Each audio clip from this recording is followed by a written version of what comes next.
te donne 3 raisons pour lesquelles ce Leapmotor C10 est une bonne affaire.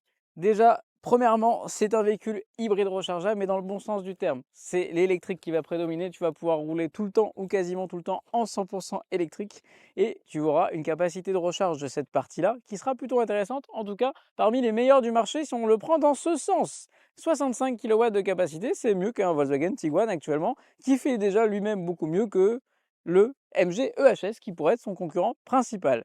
Mais c'est aussi le confort d'avoir un véhicule thermique pour les grands trajets, donc 970 km d'autonomie en capacité globale avec un petit 1,5 litre, rigolez pas, il fait 68 chevaux, 4 cylindres quand même, hein. Et oui, ils ont réussi à mettre 4 sur 68 chevaux, qui viendra gérer et servir d'accumulateur. Et puis surtout, c'est un véhicule familial avec des prestations familiales de premier rang, 4,73 m, 1,90 de large et beaucoup de place pour les occupants avant, mais également pour les occupants arrière.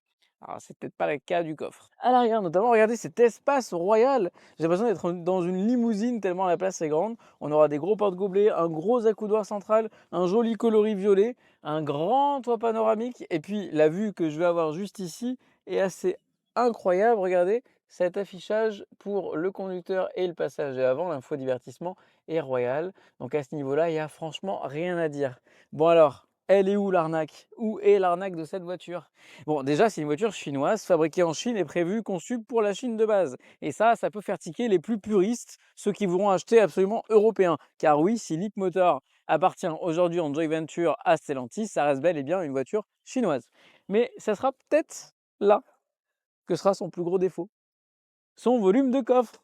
Qui dit voiture familiale dit grand coffre. Ben là, on a 400 litres tout rond et franchement, 400 litres tout rond, ça sera peut-être pas la volumétrie idéale pour ce véhicule et c'est bien dommage car on a une belle autonomie, une bonne capacité de recharge, une consommation maîtrisée une fois batterie vide.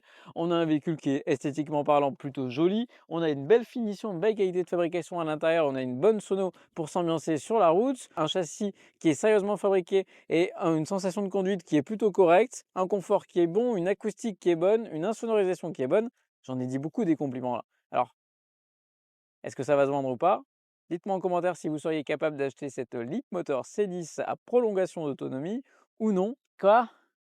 Ah bah oui, on a décidé de lui taper sur la gueule dès le lancement. Il y a un malus écologique. Sinon, 39 000 euros, il était à vous. Ah, voilà. Et ouais, c'est ça casse tout le délire. Bon, sinon, je vous laisse quand même vous renseigner auprès de ce véhicule qui, sur le papier, semble être une bonne affaire.